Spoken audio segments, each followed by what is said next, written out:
So in this video, I'm going to talk about the iPhone 8. Is it still a good buy 4 years later? Let's go ahead and take a look. So the iPhone 8 was released in September of 2017. It was announced right alongside the iPhone 10. So that iPhone 10 had a futuristic feel to it, and it basically made the iPhone 8 obsolete in terms of body style and stuff.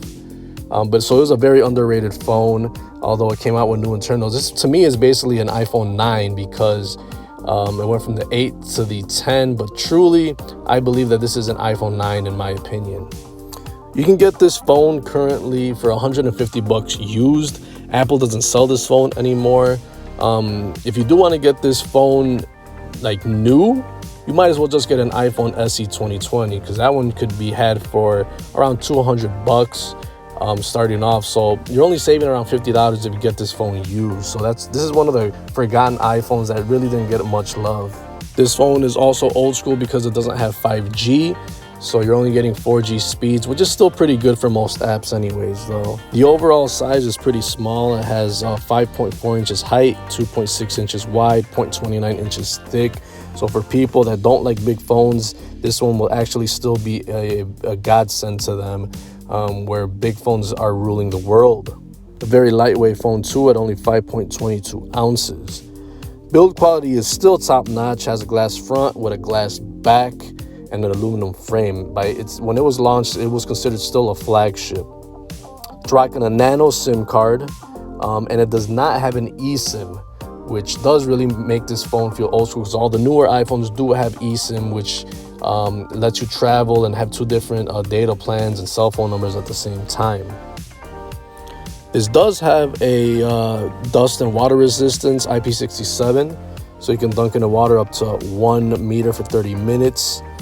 And it has the Apple Pay. You could use that for NFC and for payments. So this does have a lot of premium features going for it.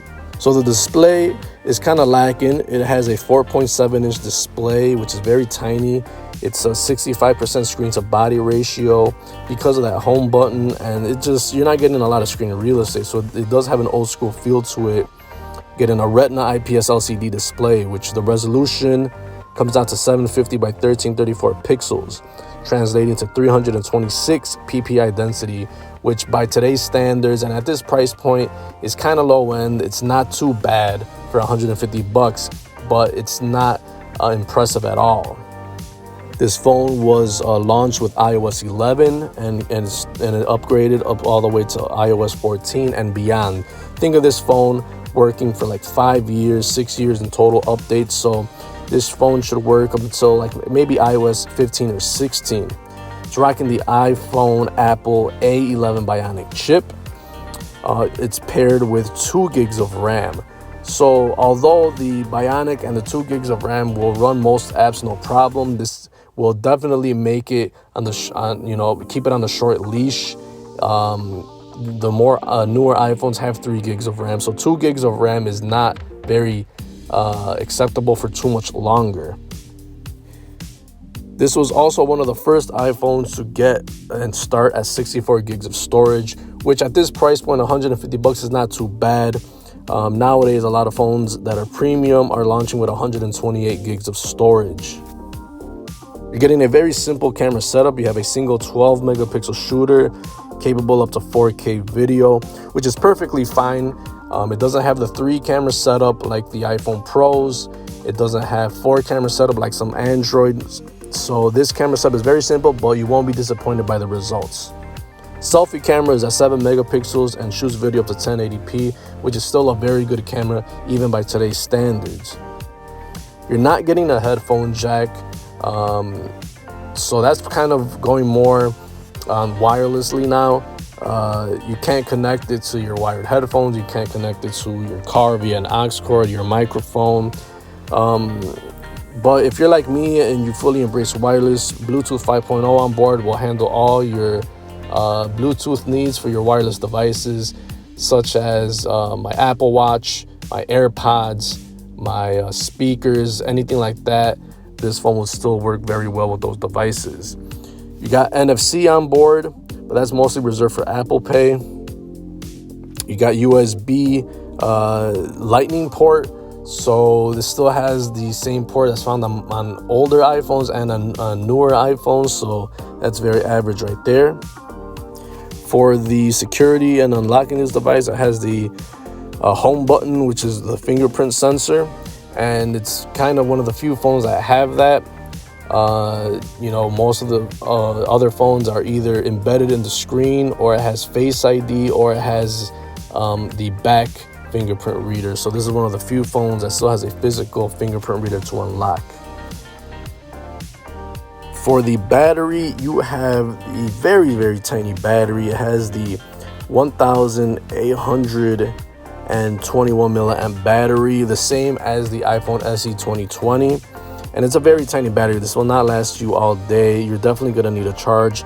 Luckily, this phone comes with fast charging. I believe it's the first iPhone model to have fast charging, and it charges at 15 watts. It will get you 50% charge in 30 minutes.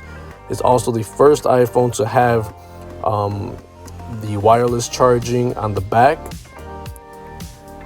So what are my thoughts after going through the specs and on the iPhone 8? Well, for $150, I would definitely buy it if you have the chance.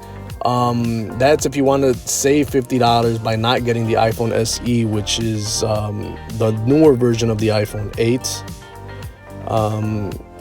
If you had the choice between these two, I would go with the iPhone SE 2020. But if you only have $150 to spend, you're getting a very good device. It's still going to be useful, very, very useful for at least 2 years. It has a good build quality to it. It has the newest software updates. It has 64 gigs of storage, so for this price, it's not too bad. It has a good camera still on it. You can still dunk it in water. I mean, still a good phone overall. It's just going to be a little bit slower than other iPhones. But you're not paying $1,000 for this phone. So this is like the cheapest iPhone that could have all these type of things, and it's cheaper than the iPhone SE 2020. So I would still definitely recommend this phone to a lot of people. It'll still be useful for 2 years at least. And you can't even tell the difference between this and the iPhone SE 2020. If you like a small phone, this will be good for you. If you like the pocketability, if you like the home button, this will be good for you as well. Thanks for watching, guys. It's been my thoughts on the iPhone 8 here in 2021. Thanks.